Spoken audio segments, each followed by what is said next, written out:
Merci beaucoup. Merci d'être là avec nous sur Zoom. Un format étonnant, un format. On commence à s'y faire, mais c'est quand même étonnant, hein. Moi, j'ai hâte qu'on retrouve les agoras grecques, j'ai hâte qu'on retrouve la kinesthésie de se sentir les uns aux côtés des autres. Mais finalement, virtuellement, on se retrouve aussi. Et il y a un truc de bien dans Zoom, en tout cas que moi je trouve bien, c'est que ça réduit, ou en tout cas ça annihile l'espace et un peu le temps. Le temps parce qu'on se l'offre, et l'espace parce que, voilà, et Joël vient d'arriver, et Joël il est dans le sud, là où Patrick il est à Nanterre, et on peut avoir ces deux personnalités dans un même espace-temps.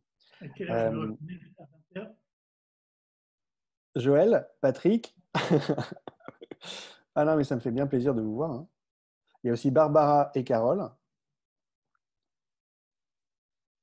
Donc, ce qui est bien aussi, c'est le côté improvisation dans Zoom. On a beau en avoir fait 27, et ben, il y a toujours des surprises.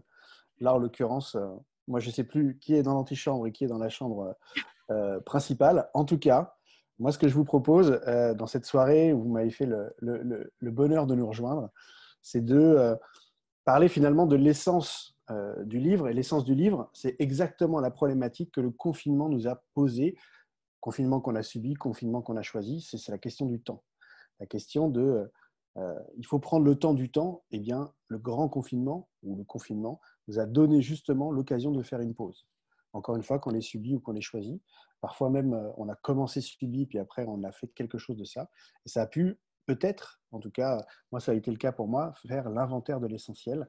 Et c'est la grande vertu finalement de la prospective qui est le sujet du livre, notamment dont on parle ce soir, mais la prospective est bien plus grande que ce livre-là. Et donc, Zoom, ça va nous permettre de tester des choses. Donc, on commence à trouver qu'il y a des vertus quand même à Zoom. Et donc, ce que je vous propose ce soir, c'est trois moments. Trois moments, ça va nous emmener jusqu'à 21h et on finira à 21h. Et le premier moment, euh, avant de vous donner les consignes un peu de fluidité, ça va être un moment où j'aimerais vous révéler ce que moi j'ai découvert, c'est-à-dire comment on fabrique un livre. En gros, il y a une intuition de départ, qui en plus n'est pas la mienne, c'est celle des éditeurs. Et à la fin, il y a une couverture vert fluo qui tape. Et entre-temps, il y a tout un processus magique que moi j'ai vécu et j'aimerais vous faire partager ça. Un peu les architectures invisibles du livre, en tout cas la face cachée du livre, parce que les architectures invisibles sont bien plus subtiles dans la bouche d'un Vincent Houbat que dans ma bouche à moi. C'est juste vous livrer comment le processus qui a permis à ce livre d'exister, en tout cas. Et puis, dans un second temps, on verra que ce livre, finalement, il a eu un format qui s'est dessiné de lui-même, et ce n'était pas le format dont on avait pensé au départ. Et ce format, c'est un format de pensée, un petit peu comme les livres au XVIIIe siècle. Et donc, je permettrai, en tout cas, d'essayer un exercice qui peut-être va réussir. Le au pire, ça marche vaut aussi pour nous, qui est que j'ai un certain nombre de jeux de cartes, voilà, qui sont les pensées extraites du livre. Donc, dans le livre, il y a 70 pensées. Et donc, à la faveur du hasard, qui sourit aux âmes bien préparées, dit le proverbe, ou du kairos, vous savez, ce juste moment, eh bien, je demanderai à l'un ou l'une d'entre vous de me dire laquelle elle aimerait sortir du jeu, et puis on fera l'exégèse de la pensée. Et puis, dans le livre, il y a 172 notes de bas de page, je crois. Et donc, on y parle de conspiratrices et de conspirateurs positifs. Il y en a plein. Il y en a plein ce soir dans la salle qui m'ont fait l'honneur d'être là. Donc là encore, le Kairos fera son œuvre. Et donc, je tirerai, en tout cas vous, déciderez qui sortira du sort. Et on parlera avec eux de leur champ de conspiration positive. Ça, ce sera le deuxième temps. Et puis, ça nous amènera à 20h30. Et à 20h30, j'aurai l'immense plaisir de clôturer ce beau moment avec mes préfaciers et mes postfaciers qui sont respectivement Joël de René pour la préface et Patrick Vivray pour la postface. J'aimerais questionner avec eux la question centrale finalement de leur œuvre qui est le temps. Si ça vous va, on est parti pour 1h30. Et avant, en protocole un petit peu de fluidité, Elena, si tu veux bien nous donner un peu les consignes pour ce soir. Bonjour, enfin, bonsoir à toutes et à tous. Tout le monde n'a pas forcément l'usage de Zoom, donc je vais un peu vous expliquer comment Zoom fonctionne. Moi, je travaille à l'Institut à la communication, donc voilà, je vais vous aider un petit peu. Donc en fait, en bas, vous avez un bouton Q et R dans lequel vous pouvez mettre, en fait, vous pouvez taper vos questions, vos commentaires qui nous permettront en fait de les rassembler. Et on a en fait, comme disait Mathieu, une séquence de questions après chaque partie. Et donc c'est le moment où en fait on rassemblera vos questions et on viendra les résumer pour les poser aux intervenants. Et il y a aussi, je pense que vous le voyez, une petite main. Ça permet de lever la main, en fait, au moment où Mathieu sortira ses cartes, il vous demandera de lever la main pour ceux qui veulent tirer des cartes. Voilà, il y en a qui ont déjà testé les mains. Donc c'est là-dessus que vous pourrez le faire. Je voulais juste aussi vous rappeler que en fait, ce sera une vidéo qui sera diffusée en replay, donc c'est enregistré. Donc si jamais, il y en a certains qui viennent la caméra s'ouvre ou qui sont amenés à intervenir pour des questions, je voulais juste vous prévenir que vous serez filmé. Voilà. Bonne soirée à tous et à toutes. Non, mais c'est bien de le prévenir. Surtout que ceux qui vont lever la main, à mon avis, seront invités aussi à face caméra à choisir. Donc, n'hésitez pas à faire ce qu'il se doit, en tout cas, esthétiquement parlant. C'est toujours une vraie aventure. Et moi, j'adorerais en Zoom qu'il y ait une caméra à l'extérieur pour essayer de voir un petit peu comment on arrange un peu la réalité du monde. Parlant de réalité, moi, il y en a une, c'est que moi, j'ai été contacté par donc les éditions Le Du, une collection particulière, Alizio, notamment par Barbara. Barbara, si tu peux, à ce moment-là de notre histoire, apparaître.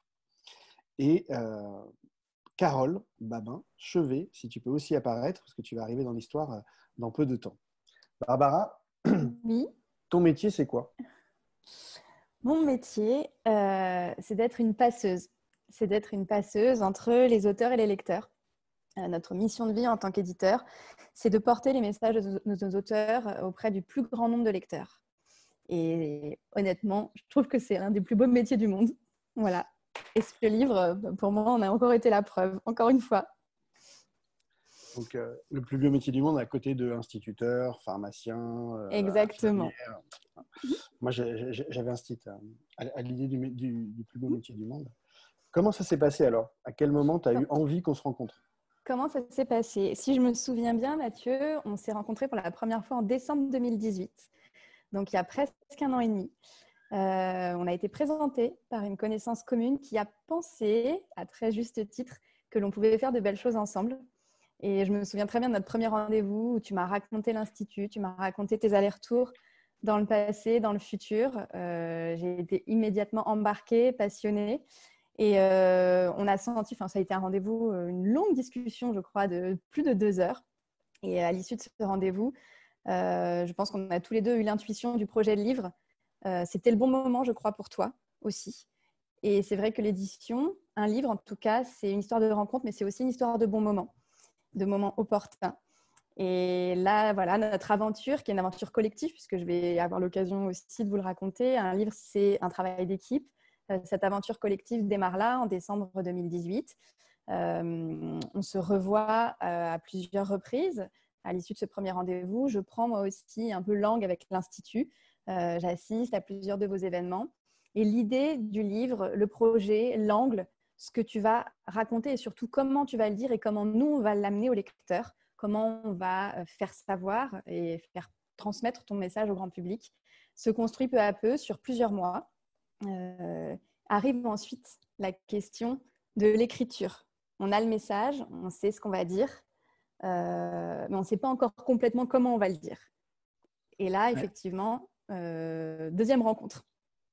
Et sur l'écriture, surtout que moi, j'ai déjà commis un livre il y a fort longtemps, un petit livre, et ça m'a mis 5 mois de souffrance pour sortir ce livre. J'étais à Pise, vraiment, et chaque mot, chaque soupir, chaque silence, chaque virgule, c'était une souffrance. Je ne sais pas si quelqu'un dans l'Assemblée a l'écriture facile, mais moi, résolument, je ne l'ai pas.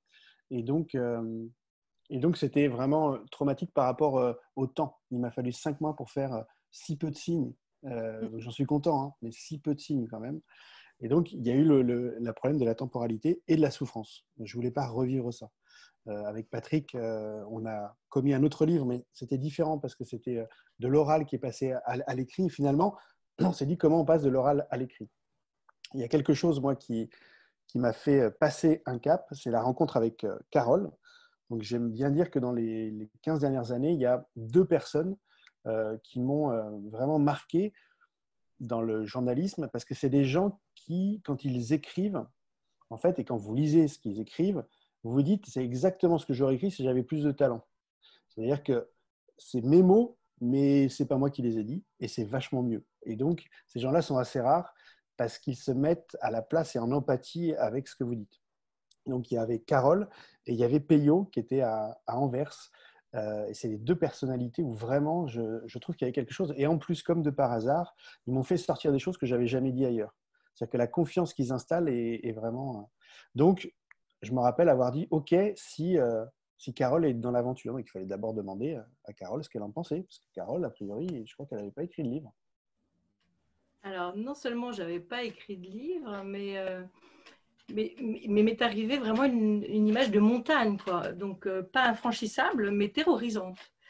Et quand tu m'en as parlé, la seule chose la seule possibilité pour moi qui a rendu la chose possible, c'est quand Barbara m'a dit, mais allez-y, cool, quoi. Commencez par une lettre d'intention, puis on va voir ce qui se passe. Et là, tout d'un coup, il y avait un tout petit jalon, et je me suis dit, mais qu'est-ce que c'est comme jalon? On doit pouvoir y arriver. Tu te rappelles, Mathieu? On s'est pris 8 jours. On s'est rencontrés fin octobre 2019 avec Barbara.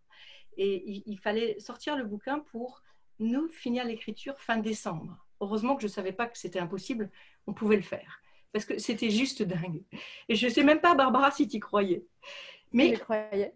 Bon, et ben, nous, on s'est dit, on ne sait pas si c'est possible, mais on va commencer à se prendre 8 jours pour la note d'intention. Et à la fin des 8 jours, je me rappelle avoir dit à Mathieu, si c'est OK pour Barbara, c'est jouable pour moi. Et je crois qu'on s'est tous un peu dit ça. Mais fin octobre et décembre, pourquoi on avait un délai si court? Pourquoi on avait un délai si court? Parce qu'on visait une publication au mois de mars, ouais, ça, au printemps, qui est la saison du renouveau et qui nous paraissait tout à fait congruente aussi avec le message que tu avais apporté. Et tu avais aussi un événement personnel. Oui, tout à fait. J'avais 2 accouchements prévus exactement. Qui était le mois d'après, c'est vrai. Tout à fait. Mais ce que tu as dit là, comme ça, tu l'as déposé, moi je l'ai découvert. Le mars, chez les éditeurs, c'est le mois de la Renaissance. C'est un mois, donc un mois guerrier et un mois politique aussi, tu m'avais dit. Oui, un mois politique, c'est vrai, c'est un mois assez idéal pour prendre la parole sur des sujets qui ont vocation à faire bouger les lignes. Et toi, Mathieu, tu avais cette ambition aussi. Il y avait l'Institut, il y avait les messages que tu portais avec l'Institut. Et c'est vrai que quand on prend la parole dans un livre, c'est une tribune et on a la volonté d'aller encore élargir son auditoire, son lectorat, le nombre de personnes qui vont entendre ton message. Et le mois de mars nous paraissait le plus opportun, le plus idéal pour ce message. Voilà, donc c'est ce qui a conditionné aussi ce choix de parution. Après, à l'impossible, nul n'est tenu. Mais comme tu le disais, Carole, moi j'y ai cru. J'y ai cru dès qu'on s'est rencontrés, Mathieu. Je savais que c'était le bon moment. Et si c'était le bon moment, c'était possible. En tout cas, si c'est possible, c'est grâce à Carole. Parce que Carole, on s'est pris des moments de doute quand même pour le sortir fin décembre. Alors, on s'est pris beaucoup de moments de doute. On a eu des beaux cadeaux quand même. On a eu des beaux cadeaux. Par exemple, on a eu un cadeau de Matignon et de l'Élysée. C'était pas prévu, ça. Ils ont fait passer peut-être en force une réforme, moyennant quoi les transports ont arrêté la France et ça t'a rendu disponible, Mathieu. Je pense que sans toutes les grèves de décembre, sans toutes les grèves de décembre, ça aurait été compliqué. Après, on a eu la chance aussi de pouvoir s'isoler dans des lieux qui étaient porteurs d'énergie. Et puis après, moi, j'avais Mathieu pour moi, toute seule, puisqu'il me faisait des conférences. Donc, je ne sais pas si les gens qui m'écoutent mesurent la chance que j'avais. Et avec beaucoup de défis quand même. Les défis, c'était comment on fait que ces conférences s'enchaînent, donnent un tout qui soit cohérent, soit pas de l'oral mis à l'écrit, que les raisonnements soient assez crantés pour embarquer. On avait aussi la notion de faire rentrer du jeu. Parce que Mathieu, il parle très bien de l'Antiquité, il parle très bien de la prospective, il parle beaucoup de lui. Or, l'histoire, elle avait aussi un sens quand on remettait son fil conducteur pour le développement de cette pensée sur 15 à 20 ans et qui donne aussi la légitimité de cette pensée. Donc il y avait vraiment ces différents paris. Et donc, encore une fois, des beaux cadeaux. Le beau cadeau déjà de cette confiance de Barbara, à qui, avec beaucoup de doutes, on envoyait chacun des chapitres. Et à chaque fois, elle nous disait « Bravo, bravo, pas mieux, allez-y !» À chaque fois. Je vous demandais des ajouts aussi. Au point qu'on ne la croyait plus. Hein. On pensait qu'elle voulait nous donner du baume au cœur, en fait, pour tenir le délai de décembre. Et donc, tu n'étais plus du tout lucide sur le contenu. Donc, à un moment donné, on a eu ce doute-là. Hein. Je vous ai quand même bien fait travailler. Hein. Ouais.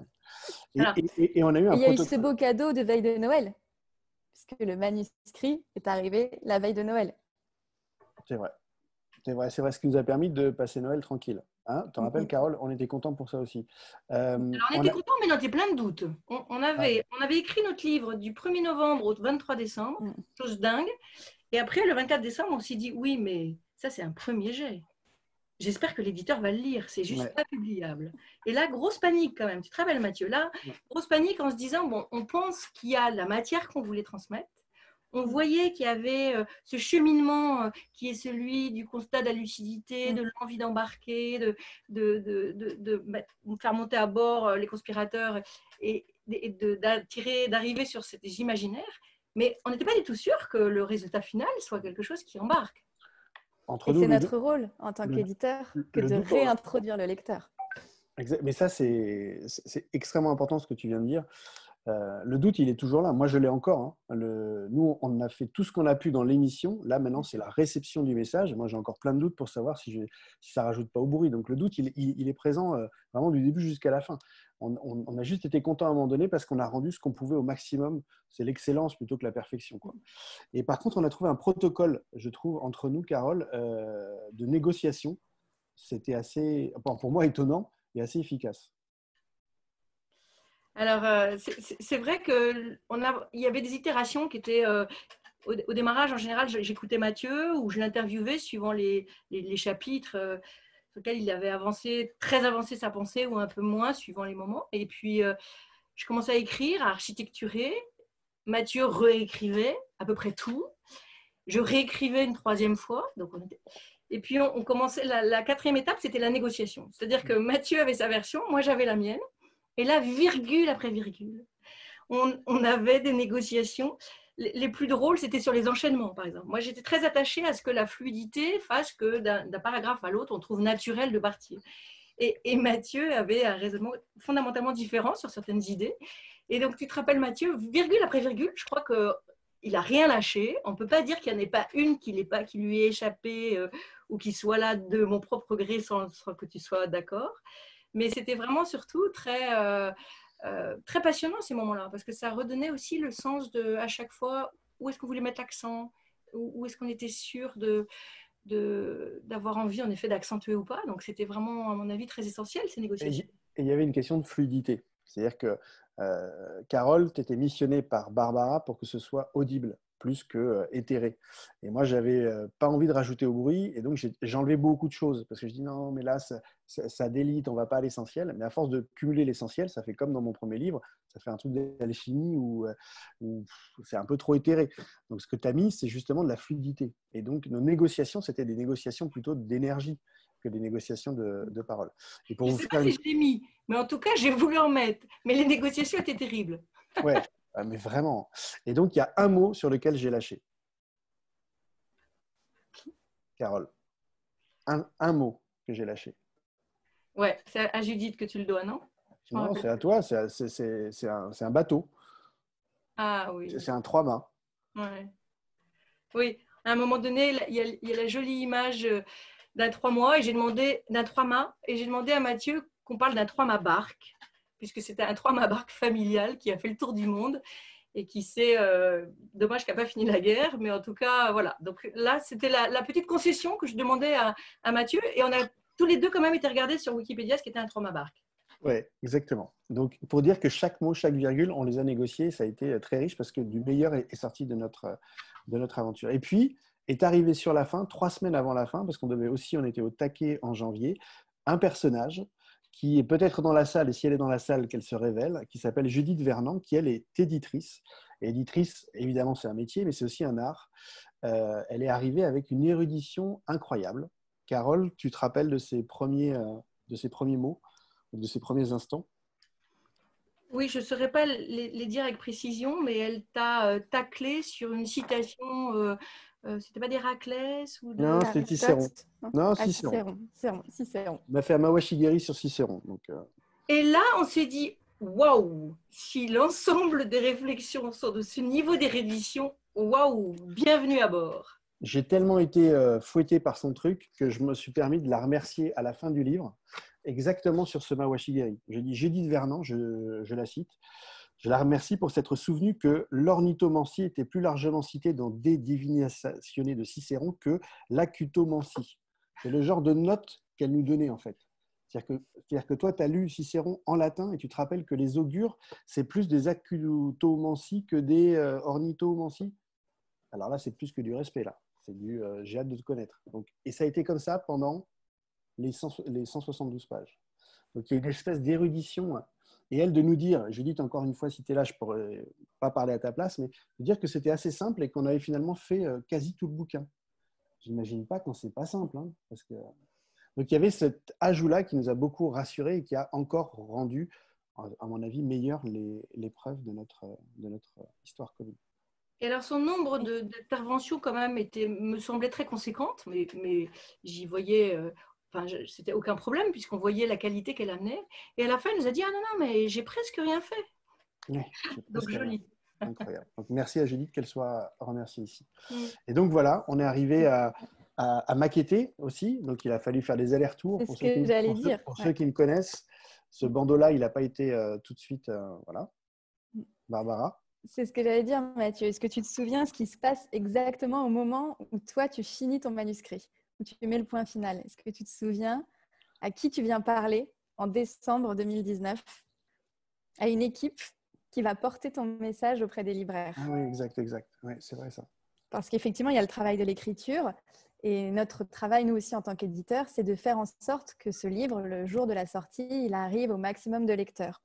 Et si nous, on est embarqué en tant qu'éditeur par un projet de livre, on a déjà la première étape qui consiste à communiquer notre enthousiasme à une maison, parce qu'on n'est pas une entreprise, on est une maison, et d'embarquer aussi notre maison dans cette aventure collective qui est un livre.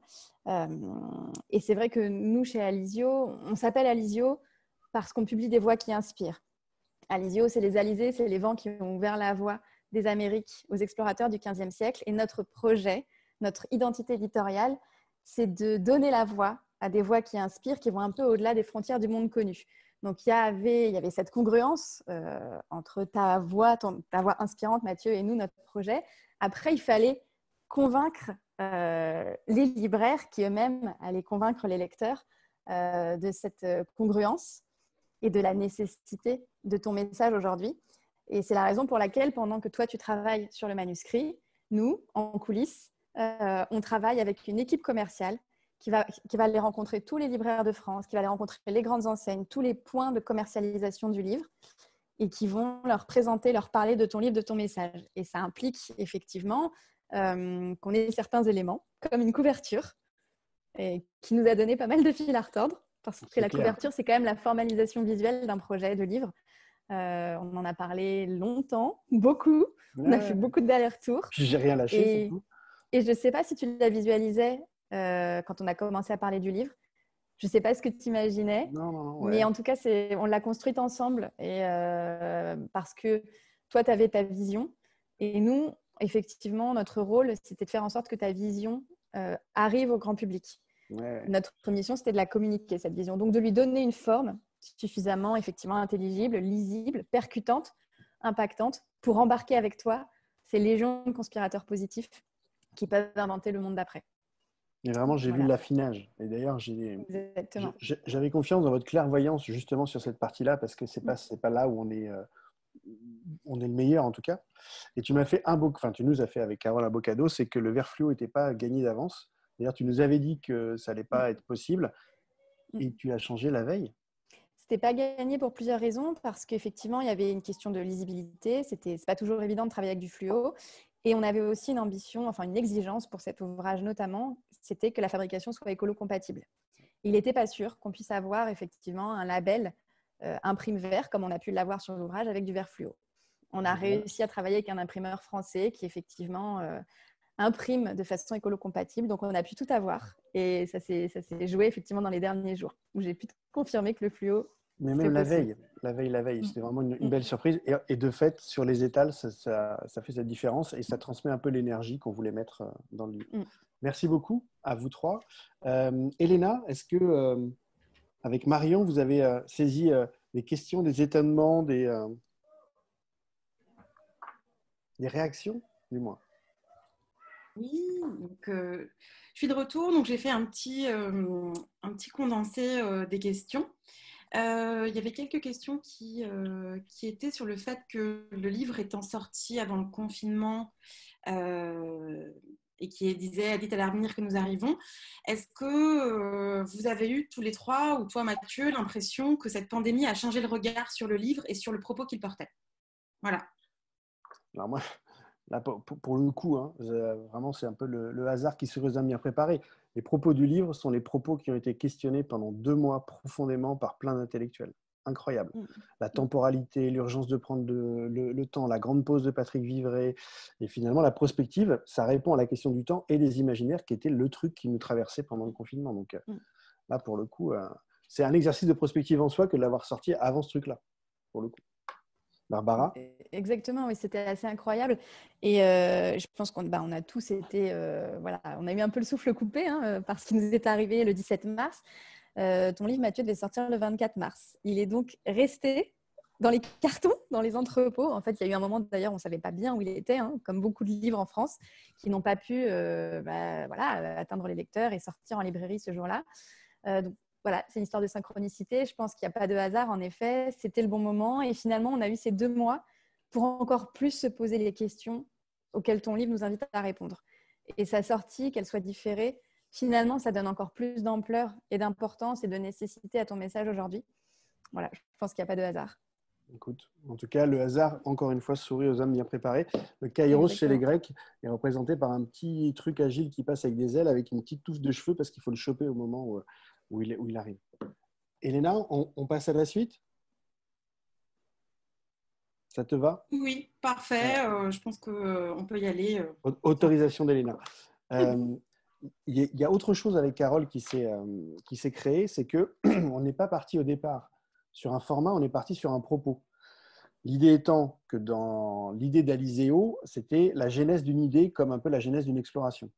Et à la fin est arrivé ce format des pensées. Vous savez, les pensées, ça se faisait au XVIIIe siècle. Là, j'ai un livre de pensées moi, que j'ai chiné. Et c'est le genre de pensée où des érudits vous donnaient de l'art de l'ambition, de l'aumône, de la curiosité, du désespoir, de la paresse, du carnaval, et il vous fait 30 minutes sur ce qu'il pense de l'art d'avoir des amis à la cour. Ça faisait longtemps qu'on n'avait pas peut-être des livres de pensée. Les poètes font beaucoup ça. Et finalement, il y a 70 à 90 pensées qui sont arrivées dans le livre, qui sont une succession en 7 chapitres, donc qui parlent un petit peu de l'essence de notre aventure à l'Institut, qui est cette prospective des souhaitables, une prospective qui donne plutôt, qui augure des choses qu'on a profondément envie qu'elles adviennent, justement pour nous motiver, pour les faire advenir. C'est la conspiration positive. Et donc, ce que je vous propose, pour le coup, puisque le hasard, vous voyez quand même, a beaucoup joué dans notre aventure, c'est d'essayer de tirer quelques cartes. Alors, ce n'est pas de la cartomancie, dès l'introduction, la tessiture du livre est dit, l'avenir ne se prévoit pas, il se prépare, la belle phrase de Maurice Blondel, tout ça est une affaire de volonté, bien évidemment. Le jeu de cartes est là pour la sympathie, même si des fois, le hasard, quand même, vous fait rendre un PFH, un putain de facteur humain, il le transforme en précieux facteur humain. C'est souvent le hasard qui fait ça. Est-ce que quelqu'un voudrait bien tirer une carte, s'il vous plaît, dans l'assemblée? Donc là, c'est la petite main levée. Et Marion, Samuel et Elena, vous donnez la vidéo à celle ou celui qui lève la main. Donc elles sont toutes différentes, il n'y a pas de tricherie.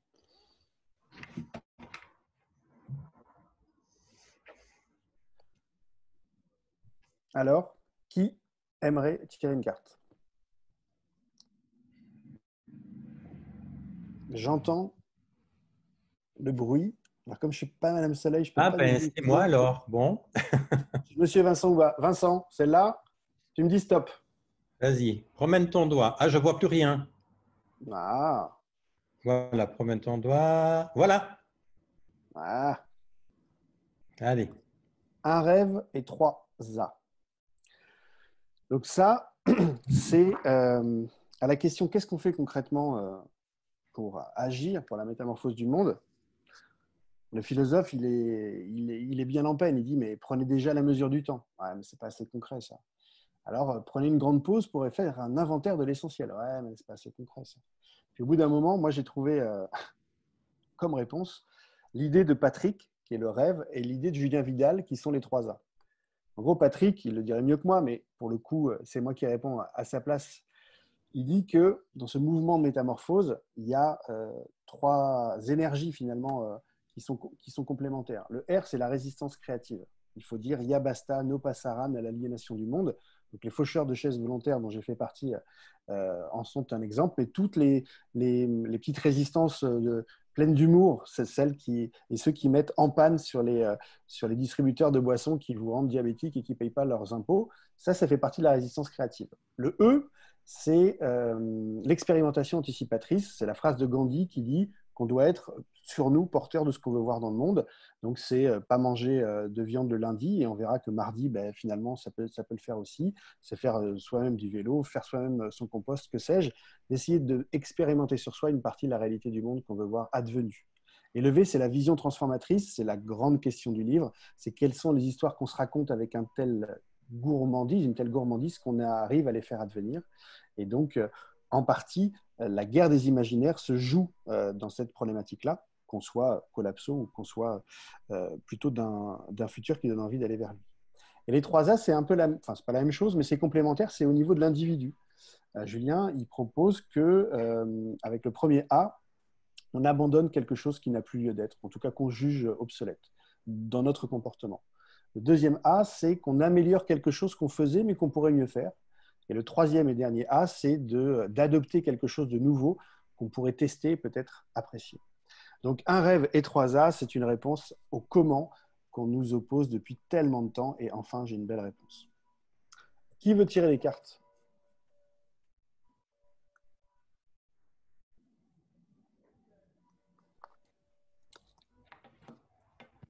J'entends les bruits.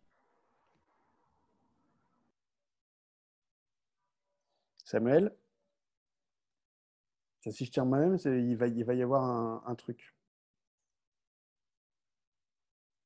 Donc, vous levez la main et Samuel vous donne directement, normalement, la vidéo. C'est dire. Sabine, c'est toi? Bonsoir Mathieu. Ça va? Très bien, je suis ravie d'être là. On peut te voir ou pas? Oh, si tu y tiens absolument, mais tu sais à quoi Bien je sûr que ressemble. j'y Je n'ai tiens. pas changé, tu sais, depuis la lap 13. Mais moi, oui, je sais, mais les gens ne le savent pas. Allez. Alors, je ne sais pas comment je peux mettre la vidéo. Je crois que c'est… Mesdames, messieurs, Sabine Maréchal. En tout cas, tu peux me dire stop. Oui, vas-y.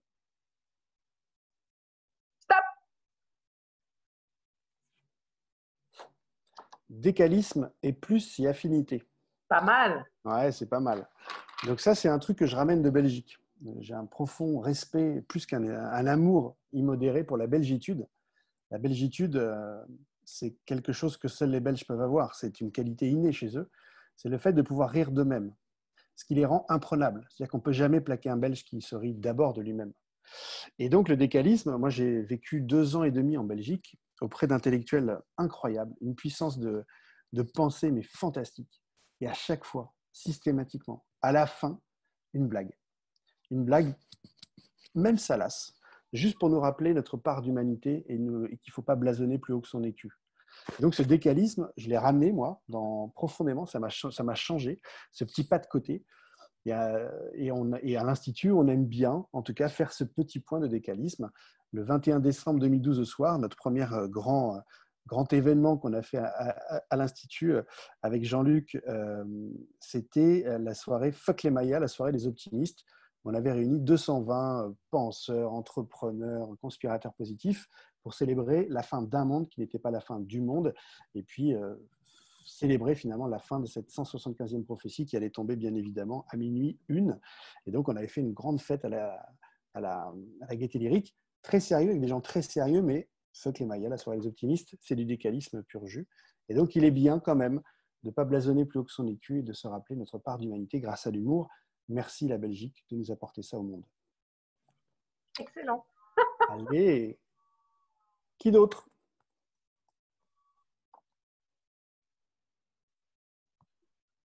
Christelle? Oui, bonsoir. Allez.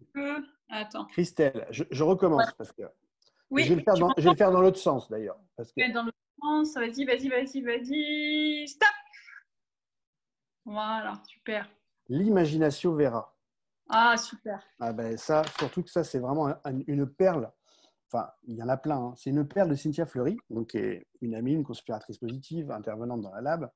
Et dans la fin du courage, page 142, si ma mémoire est bonne, elle parle de l'imagination vera. Donc, Cynthia, elle a fait sa thèse sur la Renaissance et elle a trouvé qu'il y avait un fluide philosophique. Alors déjà, ça, quelque chose qui m'interroge, un fluide philosophique qui serait l'apanage des prophètes, des chevaliers, des alchimistes, qui s'appellerait l'imagination vera.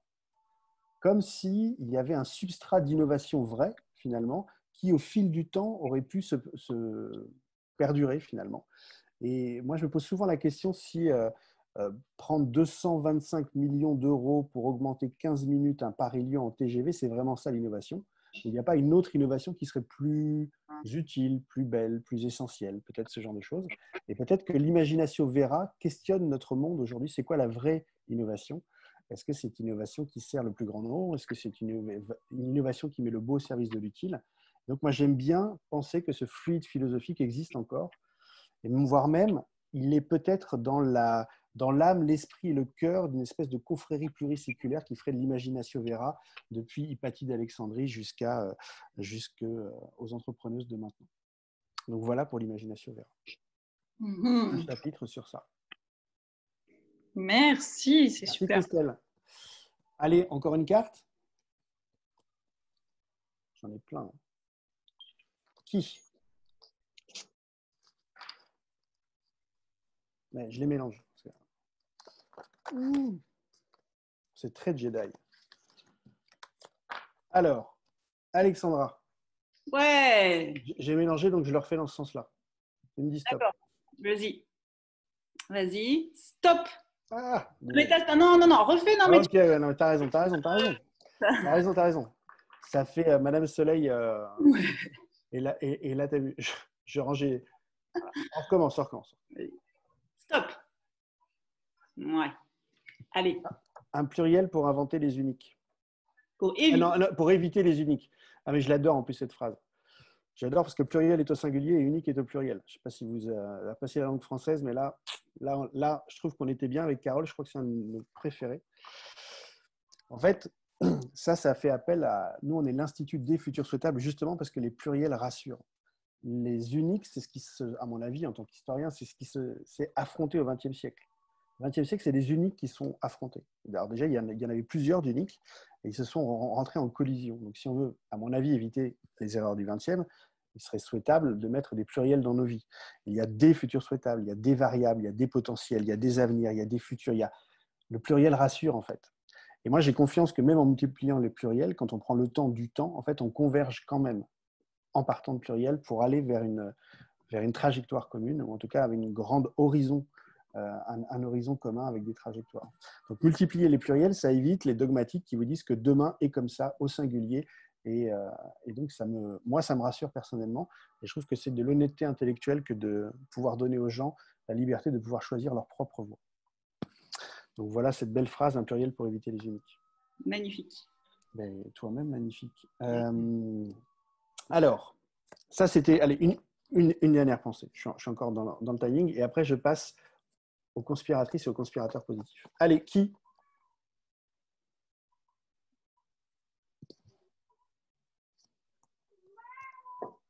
Il y a un chat qui a choisi, j'ai entendu. Daniel? Oui, youpi. Allez. Super. Alors, on est parti dans ce sens-là. Tu me dis. Stop. Stop, stop, stop. Ouais, vous le voyez, la nature du problème et de la solution. Ça pourrait être un petit manifeste grec. Il y a beaucoup de choses qui m'ont étonné dans l'aventure des 20 ans de l'Institut. Il y en a une particulièrement, c'est le biomimétisme, je le rappelle assez souvent, parce que je sens que la redécouverte qu'on fait, nous, de la nature, va être aussi transformateur, ou est déjà aussi transformatrice, que la redécouverte de l'Antique à la Renaissance. Les Renaissants, ils ont redécouvert l'Antique, ils avaient oublié ces penseurs grecs. Grâce aux Almohades, grâce aux penseurs et aux traducteurs arabes, on a pu avoir des morceaux de mémoire qui se sont réveillés au monde, finalement, au XIIe et au XIIIe siècle. Et on a redécouvert, finalement, à la Renaissance, la même réalité du monde, mais avec un prisme différent. Et je trouve que la biologie, en tout cas le vivant, fait ça sur nous.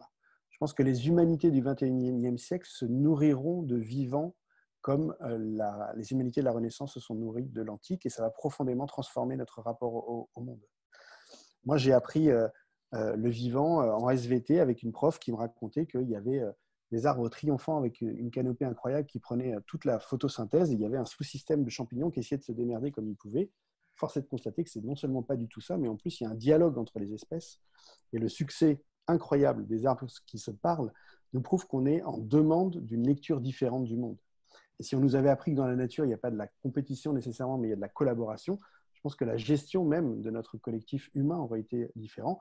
Et si en plus on nous avait rappelé que dans la forêt, il n'y a pas de chef et pourtant ça pousse, je pense que les écoles de management auraient peut-être été un peu différentes.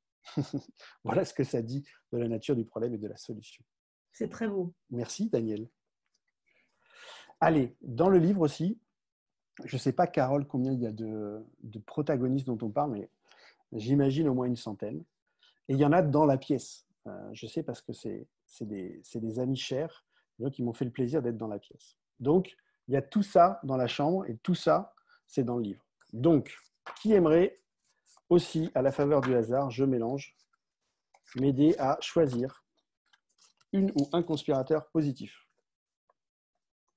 Allez, s'il vous plaît.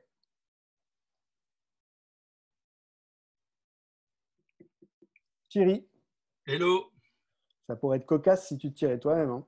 Je me tire souvent moi-même. C'est drôle. Stop. Karen Bastien. Est-ce que Karen est là? Karen Bastien, en attendant qu'on la trouve, grâce à Samuel, grâce à Marion et à Elena, ce back-office incroyable qui rend fluide ce bon moment passé ensemble. Karen Bastien, c'est une nana incroyable. Une data designeuse, une journaliste. Elle était à Libération, c'est elle qui a créé Terraeco. Et elle, grâce à son art, le data design, qui met le beau au service de l'utile, elle arrive à nous donner finalement la mesure de la démesure. Parce qu'on comprend bien que 1 milliard, c'est beaucoup. Mais quand on voit graphiquement ce qu'est 1 milliard par rapport à 1 million, on relativise beaucoup de choses finalement. Karen, c'est quoi ton champ de conspiration positive à toi? Mon champ de conspiration, c'est dans ce monde où il y a de plus en plus de choses virtuelles et invisibles, de les rendre visibles parce qu'elles ont des impacts, elles nous permettent de comprendre le monde qui avance. Donc voilà, avec mon équipe, parce que je ne suis pas seule, c'est un travail collaboratif, je travaille sur de la visualisation de données. Voilà. Et donc toi, tes alliés ou ton équipe, c'est à la fois des journalistes et des gens qui aiment des fichiers Excel, je me rappelle, et à la fois des graphistes qui, eux, aiment les ronds, les carrés et les triangles. C'est ça, finalement, c'est pas si compliqué que ça. C'est oui, de la statistique, des formes graphiques très simples, et on peut dire énormément de choses. Et je pense que vous avez tous, à travers la période qu'on vient de passer, et ce virus et tous les impacts qu'il a eu, vous avez vu aussi, je pense pour beaucoup, la puissance, et on avait besoin de voir, on avait besoin de compter, on avait besoin de se rendre compte, on avait besoin de critiquer aussi les chiffres, il faut faire attention. Ce n'est pas une vérité, c'est une façon de voir le monde, c'est une façon supplémentaire, mais en tout cas, je pense que pendant cette période particulière, la visualisation de données a envahi pas mal nos écrans, les unes de journaux, et voilà, pour nous essayer de nous donner donner des repères et de comprendre ce qui est en train de se passer. Et surtout, toi, tu donnes de la qualité à la quantité, ce qui est des choses antinomiques. Et je trouve que ce que vous faites est assez incroyable, We Do Data. Et notamment, on a travaillé avec vous sur un poster, donc, qui est un outil de compréhension du monde libre et gratuit. Vous allez sur post-r.org et vous en faites bien ce que vous voulez. Et l'idée, la promesse en tout cas, c'est que si vous aviez 15 minutes pour comprendre votre temps, eh bien voilà un petit peu les jalons finalement pour appréhender la complexité du monde à travers 12 problématiques. Merci beaucoup, Karen. C'est moi. Bon choix, Thierry. Est-ce que quelqu'un m'aiderait? Merci, Karen, je t'aime. Alors là, on est obligé de vous couper les micros, hein, donc vous comprendrez bien pourquoi. Alors, dites-moi encore. Qui? Karen, tu peux tirer hein, si tu es encore là.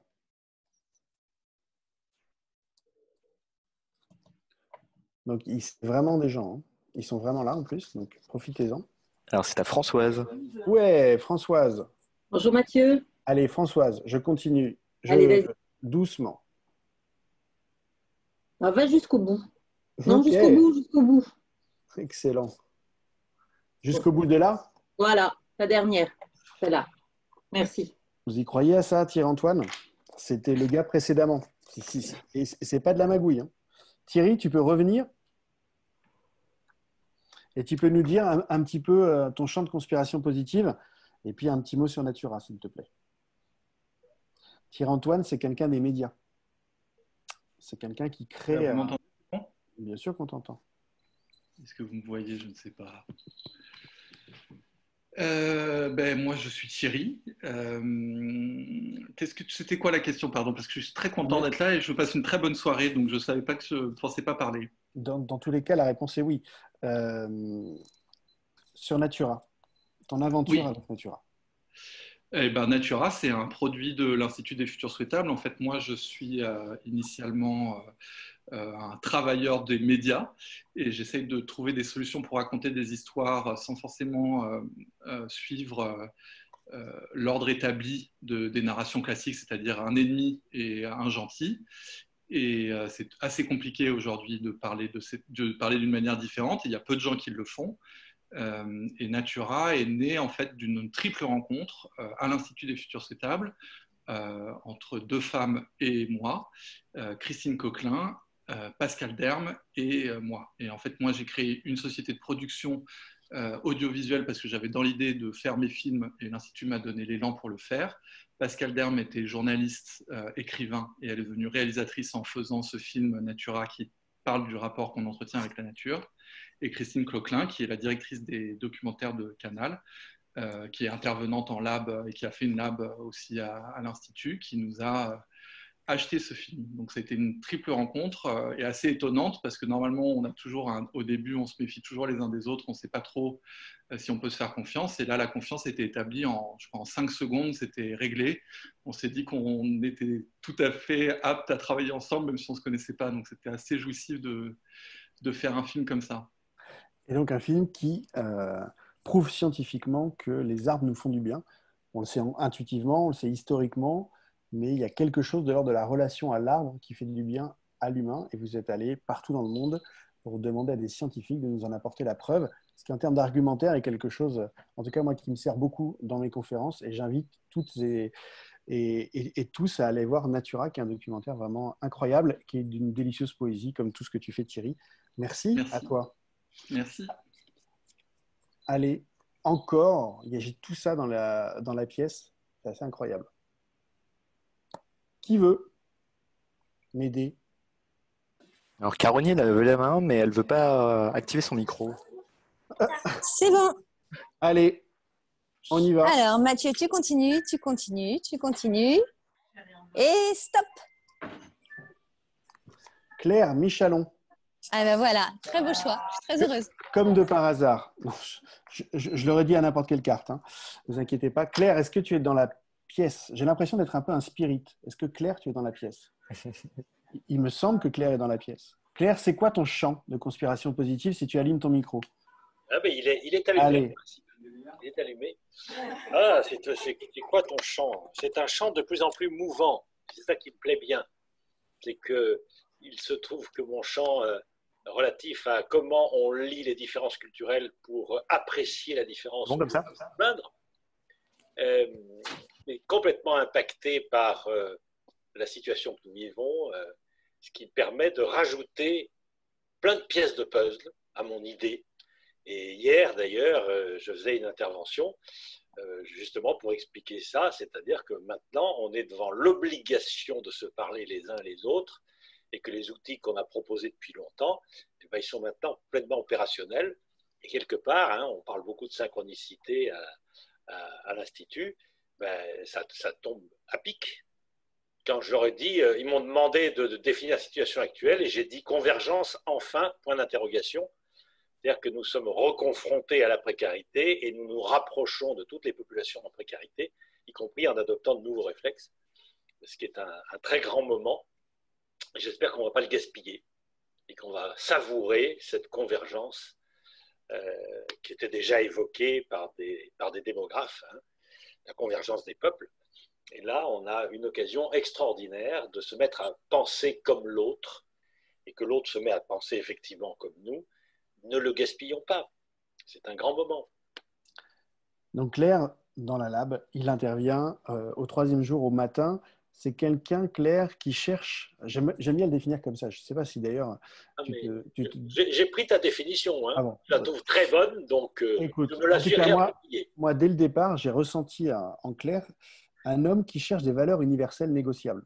Donc les valeurs non négociables sont sur les frontons de tous les bâtiments dignes d'importance en marbre avec des lettres d'or. Ben, lui, il cherche des valeurs universelles négociables. Il a un prisme de lecture de l'humanité où sur son prisme à lui, il y a 7,5 milliards de points, évidemment, mais quand même, à travers une grille de lecture précarité-sécurité, il arrive à nous faire voir le monde différemment et faire ce pas de côté nécessaire justement pour voir des horizons différents. Merci à toi, Claire, d'être ce que tu es. Alors, il y avait tout ça. Donc, il y aurait pu avoir Yves Mathieu. Yves Mathieu, c'est le grand artisan cheville ouvrière de la Convention citoyenne. C'est quelqu'un qui fait des dialogues mondiaux avec 10 000 personnes et 76 pays. En même moment, il veut faire parler l'humanité ensemble. Vous auriez pu avoir Mariette Darigrand, qui est aussi avec nous en ce moment dans la salle. Mariette, elle est une sémiologue. Elle nous aide dans la lab, dans l'aventure, dans le livre, à nous décoloniser de l'imaginaire qui peut-être a été colonisé en partie par les marchands. Il y avait Sandrine Roudot aussi dans notre chambre et dans notre amitié. Sandrine, elle sort, moi j'ai vu la couverture, son prochain livre, en tout cas les livres d'avant c'était les suspendus, je pense que les déliés, j'ai hâte justement de les lire. C'est une utopiste radicale voulant dire à la racine bien évidemment autant que énergique. Jean-Pierre Gou était là aussi. Jean-Pierre Gou, c'est le président de l'Institut. C'est lui qui m'a fait découvrir l'Overview Effect. Je l'avais ressenti quand je faisais des cours d'astronomie quand j'étais petit. Enfin non, je l'avais entendu plutôt, et lui me l'a fait ressentir. Il est le cofondateur de Blue Turn et le fondateur de One Home, qui vous permet justement de ressentir sur Terre ce que les astronautes, eux, ressentent en sortant de l'attraction terrestre, c'est-à-dire cette unicité du genre humain et cette fragilité du vaisseau spatial qu'on appelle la Terre. Il y avait Yannick Roudot aussi. Yannick, incroyable, lui était dans le monde de la finance, donc il sait, lui, de quoi il parle. Et puis, il est dans le monde de la finance de demain, dans l'économie de demain. Il a écrit plusieurs livres, dont un qui m'a beaucoup marqué, La Nouvelle Controverse, qui fait une très belle analogie avec la Renaissance. Et une de ses idées phares, en tout cas celle que moi je retiens, c'est de dire que notre relation, notamment à travers l'économie, à la pollution, est exactement la relation qu'on avait à travers l'économie avec l'esclavage. Et pour abolir l'esclavage, il a fallu changer l'économie. C'est ce qu'il nous faudrait faire, c'est ce qu'il nous invite à faire pour changer justement d'économie. Il faut abolir la pollution. Bruno Vinet était aussi avec nous. Bruno Vinet, c'est le génial créateur de Tribe to be Inspired, que je vous invite à découvrir. L'idée, c'est que c'est des talks comme à TED. Seulement à TED, il y a un petit truc qui nous manque toujours, c'est d'expérimenter un petit peu une partie des belles choses qu'on entend. Et lui, il propose justement dans les tribes des talks et de vivre profondément des expériences. C'est une expérience wizard, un sorcier d'expérience, Bruno. Yassine Kassi était là aussi avec Elix. C'est les deux complices depuis très longtemps. Elix, cette première ambassadeur virtuelle de l'ONU, Yacine, entre autres qualités, est celui qui vous parlera le mieux, je pense, des ODD et de la disruption numérique, puisque finalement, c'est ça sur lequel je l'attends en lab. Il a plein de sujets, mais c'est lui qui nous parle justement de tout ce moment, ce point de singularité que l'humanité est peut-être sur le point de franchir. J'avais parlé de TED, Lionel était là. Lionel, c'est l'ambassadeur de TEDx pour la France ou l'Europe. Je ne sais plus, en tout cas, c'est le curateur de TEDx Clermont. Et de tous les TEDx, Clermont est vraiment celui que je vous conseille avec celui de Tours. C'est quelque chose, c'est des gens qui prennent du temps pour mettre la connaissance au service de tous. Caroline était là aussi. Caroline, c'est une conspiratrice positive dans les médias comme Christine Coquelin, mais elle le fait à France Télé.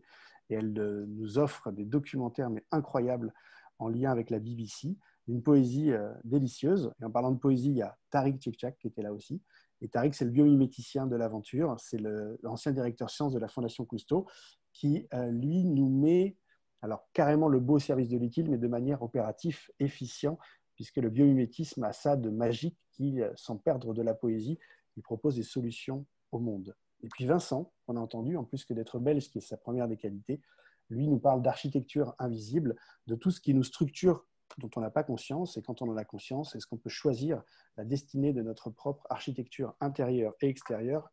C'est l'aventure qui nous propose à chaque fois en lab session. Donc voilà une partie de la bande dont je parle dans le livre, évidemment. J'aurais pu parler de Cynthia qui a pu être là ce soir et de sa chaire de philosophie à l'hôpital, de Jean-Luc, je crois, est là, qui est le cofondateur de l'Institut, sans qui l'Institut n'aurait pas pu exister. C'est lui qui m'a cru et qui a dit banco il y a 10 ans. Merci à toi. Martin Serralta, on aurait pu en parler aussi, qui est le directeur de l'organisation Souhaitable dans notre aventure. Et lui, il répond à une problématique qui est, moi, une phrase qui m'a beaucoup marqué, c'est si le Dalai Lama et Mère Teresa jouent au Monopoly, la fin est toujours la même. Ce n'est pas un problème de joueur, c'est un problème de jeu. Et une fois qu'on a dit ça et qu'on a compris la puissance de la phrase, lui, il apporte la solution, c'est-à-dire de redesigner le Monopoly. Fred aurait pu être là aussi, Frédéric Lopez, avec qui un complice avec lequel on a un grand projet qui, à mon avis, ça peut aboutir, qui est cette émission télé, donc avec sa puissance à lui, qui permettrait de mettre en avant justement les conspiratrices, les conspirateurs positifs, et surtout donner les moyens, donc les armes de construction massive, à tout un chacun pour essayer de participer de l'aventure. Christine Coquelin, c'est Canal+. Elle met des documentaires depuis des années. C'est à elle qu'on doit l'arrivée des TED en France, puisque c'est elle qui a financé les premières années de TEDx Paris. Déborah aurait pu être aussi tirée au sort. Déborah, c'est des ConfKids. C'est justement cette ingénierie intellectuelle au service des enfants. Et puis, tant d'autres. Je suis à la fois très fier de faire partie de cette bande-là, mais aussi d'en avoir parlé dans le livre, puisque, encore une fois, il y a 172 pages qui sont autant de relais pour aller découvrir tout ce monde germinatoire, comme le dit Patrick Vivray. Et ça tombe bien, parce que Patrick, on va commencer à imaginer qu'on va pouvoir parler avec lui. Elena, est-ce que tu as un petit moment, Elena, on pourrait l'appeler comme ça? Voilà, c'est un peu effectivement ma séquence, comme une chronique. Donc en fait, pour rassembler les questions, en fait, on avait des questions sur le fait que tous les sujets que tu as abordés ou les personnes que tu as citées, que tu as présentées étaient en fait plutôt disruptifs, c'est des réinventeurs. Et donc la question était, est-ce que ça entraîne beaucoup de résistance? Est-ce que ces personnes ont été peut-être moqués, on les a pas crus, on les a pas soutenus, voilà. Et donc, c'est plutôt cette question-là. Voilà, je vais répondre que pour moi, mais comme j'en ai parlé avec eux, on a un peu vécu la même chose. C'est Idriss Aberkan qui dit les révolutions, elles ont 3 temps. La première, quand vous déposez l'idée, c'est ridicule. Ensuite, la seconde période, c'est dangereux. Donc, on essaie de vous tuer. Et la troisième, c'est évident. Et donc, je pense qu'on a tous vécu à peu près cette histoire-là. Moi, personnellement, il y a 20 ans, on me traitait d'hérétique, mais gentiment, parce que la poésie a ça de fantastique. Et quand vous partagez de la poésie, ceux qui n'entendent pas le second sens entendent quand même la mélodie, et donc vous êtes quand même les bienvenus. Donc la poésie, moi, m'a sauvé la vie pour ça. Mais quand on comprend le second sens de la poésie, ça devient pour le coup très évolutionnaire. Et donc, il y a un petit côté un peu plus barricade, un peu plus commune de Paris.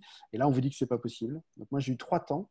J'ai eu un premier qui est un doux rêveur, ce qui était un synonyme de dégagement du sérieux des discussions. Le deuxième, c'est pas possible et argumenter pourquoi c'est pas possible.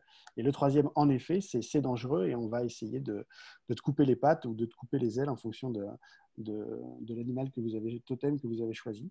Donc en tout cas, pour avoir parlé à nombre des camarades cités, eh bien, ridicule, dangereux, évident, ça me paraît être pour toutes les idées un petit peu, pas novatrices, mais en tout cas qui sortent de la norme. En tout cas, moi j'en connais 2 qui sortent de la norme et depuis longtemps. Moi je me suis fait un plaisir et ils m'ont fait un plaisir. J'ai demandé moi à Joël de René et à Patrick Vivray de bien vouloir transmettre quelque chose sur cet opus qui est, vous l'avez compris, ces 20 ans de pensée découvrable. Ce n'est que ma pensée, mais j'en ai fait des rencontres dans ma vie et des rencontres qui m'ont marqué, j'en ai fait beaucoup. J'en ai cité dans le livre, notamment Sylvie Gendreau, une Québécoise incroyable, et Andrés Andrade, un Chilien qui a fait la révolution à côté de Che Guevara. Mais il y en a 2 autres qui sont des révolutionnaires ou des évolutionnaires que j'estime vraiment, voilà, c'est des gens qui m'ont beaucoup marqué et c'était un honneur pour moi que de les avoir dans ce livre-là. Joël de René, puisque quand vous faites de la prospective, non seulement vous êtes obligé de tomber sur Joël parce qu'il dit souvent des choses en avance, mais vraiment en avance. Donc, encore une fois, la prospective, c'est l'art de se tromper. Et puis, en plus, vous prenez un sacré risque quand vous déposez un augure, parce que, a priori, vous êtes déjà en train de le transformer juste en le nommant. Donc, forcément, il ne va pas ressembler à ce que vous avez auguré. Et pourtant, force est de constater, quand même, à la fin de ta carrière, enfin, à la fin, au bout de tout ce que tu as écrit plutôt, eh bien, tu t'es quand même certainement trompé, mais tu as aussi beaucoup vu de choses incroyables. On cite toujours le macroscope, mais moi, surfer la vie, quelque chose qui m'a beaucoup plu. Puis Patrick, vous êtes très complémentaires tous les deux. Vous êtes une énergie de vie à vous tout seul. Vous êtes des forces de vie. L'un est un surfeur, l'autre est un butineur ou un cultivateur de la nature humaine. Et donc, il y en a un qui a ouvert le livre, Joël, et l'autre qui a ouvert aussi le livre, mais à la fin, c'est Patrick. Donc, merci à vous, soyez remerciés pour ça. Et le cadeau que je me suis fait, c'est vous 2. Donc, merci. Moi, quand on a 2 prospectivistes comme ça, 2 gens qui sentent l'air du temps, qui y contribuent, moi, la première et peut-être la seule question dans les 20 prochaines minutes, c'est comment vous sentez l'époque, Joël, et comment vous sentez l'époque, Patrick Vivray? Alors, tu souhaitais qu'on parle du temps. Je pense que l'époque est une époque d'accélération quasiment exponentielle. Qu'est-ce que ça veut dire? Ça veut dire que rien n'était comme avant et rien n'est encore comme ça va être. À cause de la mondialisation des réseaux de communication, à cause des réseaux sociaux, de l'instantanéité d'Internet, c'est-à-dire du temps réel mondial, ce temps réel mondial déteint sur nous, nous inculque une sorte d'inattention qui nous conduit à gober une quantité fabuleuse d'informations sans être tout à fait capable de la rendre pertinente. Et donc, on est pris dans cette course de l'accélération. Voilà comment je sens le monde d'aujourd'hui. C'est se méfier de la suraccélération, essayer de prendre le temps, de donner du temps. Quand on va parler du temps avec Patrick, je souhaite pas seulement parler du temps qui passe, des instants ou de la durée, mais de ce que j'appelle le capital temps, c'est-à-dire le temps accumulé par les créations humaines, par la création. La création accumule du temps. Albert Camus disait « créer, c'est vivre 2 fois ». Ça veut dire que la création donne du temps dans le temps. La création humaine, la création collective, la création individuelle crée du capital temps. Et comme tout capital, je m'excuse de cette analogie financière un peu douteuse, comme tout capital, elle produit des dividendes temporels. Des dividendes temporels qu'il est plus facile de replacer, de réinvestir que les segments temporels qui nous sont assignés par la société, par notre entreprise, auxquels nous devons nous plier. Les dividendes temporels venant du capital temps qui résulte de la création humaine, de sa propre création, on peut le placer plus facilement et l'utiliser de manière plus souple. Voilà quelques idées pour démarrer la discussion avec Patrick. Bonjour Patrick. Salut, salut Joël. Donc, côté Joël, ce qui ne m'étonne pas, on est dans un temps d'accélération. Je te sais apôtre zélé d'une grande pause. Patrick, est-ce qu'on n'est pas sur le point d'avoir expérimenté une partie de ce dont tu appelais de tes voeux? D'une certaine façon, plus il y a accélération et plus il y a aussi besoin de se poser pour se poser la question de l'essentiel. Si on veut échapper au vertige, si on veut se concentrer sur la richesse au sens non pas de ce que l'on compte, mais de ce qui compte vraiment, bien, il faut pouvoir à la fois surfer, comme le dit Joël, et surfer, c'est aussi lâcher prise, et il faut aussi être capable de vivre à la bonne heure, c'est-à-dire d'accepter qu'on ne pourra pas tout vivre, aussi bien individuellement que collectivement, mais ce que nous vivons, de le vivre intensément. Et ça, c'est un rapport au temps qui nous permet aussi de changer notre rapport aux autres. Parce que si nous voulons tout vivre, évidemment, les autres sont des rivaux. Moi, je suis très frappé de l'extraordinaire richesse de l'Institut des futurs souhaitables, des conspirateurs positifs. Si on est dans un mouvement de jalousie, d'envie, on devrait passer son temps, alors là, pour le coup, à être jaloux de la poésie de Vincent, du travail auprès des Nations Unies de Yacine, de l'Overview Effect de Jean-Pierre, de ce que fait Déborah avec Conférence Kid, et puis je pourrais égrener toute la série des cartes et des conspirateurs positifs sur ce mode-là, et on verrait bien à ce moment-là que ce rapport-là serait un rapport de jalousie, un rapport d'envie, etc. Si au contraire, on accepte de ne pas tout vivre, c'est grâce aux autres que nous allons avoir accès à des saveurs de vie que nous ne connaîtrons pas en direct. Et à ce moment-là, autrui, au lieu d'être un rival, devient un compagnon de route en humanité, comme nous le disons dans les dialogues en humanité, un conspirateur positif. Et le sentiment que l'on éprouve, c'est ce qu'un philosophe comme Spinoza appelle la joie. C'est-à-dire le fait d'avoir cette chance extraordinaire de participer à une aventure collective, d'avoir sa place dans cette aventure collective, mais sans que cette place, elle empêche les autres de prendre leur propre place, ça, c'est source de joie. Et la joie, c'est très différent de l'excitation. L'excitation, elle nous met en déséquilibre et elle est éphémère. Je suis excité par le rapport à la gloire, par le rapport à l'argent, par le rapport au pouvoir, par le rapport à la séduction, etc. Mais inévitablement, ça va durer peu de temps, ça va générer de la frustration. Dans les cas les plus graves d'échec, ça va générer de la dépression. Et je ne ressors de l'excitation que par une excitation de niveau supérieur. Et donc, je suis dans l'addiction.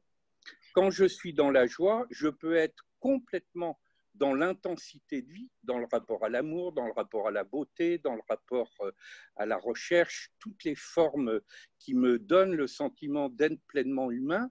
Mais cette intensité-là, elle ne me déséquilibre pas et elle me permet au contraire de le vivre dans la sérénité.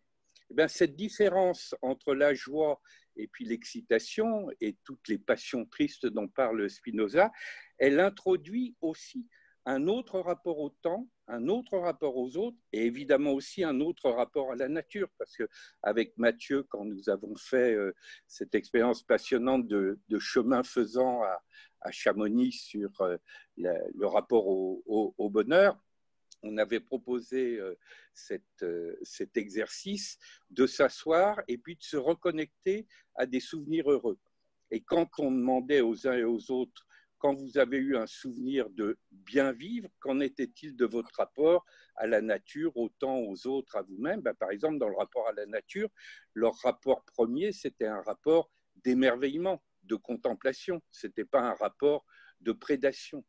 Et le rapport aux autres, c'était un rapport d'empathie et non pas un rapport de rivalité. Voilà, tous ces éléments-là font que je crois que nous pouvons vivre cette période exceptionnelle comme un moment aussi bien personnel que collectif où l'humanité se pose la question de ses choix profonds de vie et peut devenir, pour reprendre le beau mot de Damasio que tu reprends aussi dans le livre, Mathieu, non pas transhumain, mais très humain. Très humain ou hyperhumain? Joël? Hyperhumain, oui, bien sûr aussi. Moi, je crois à la création collective comme créatrice de capital-temps.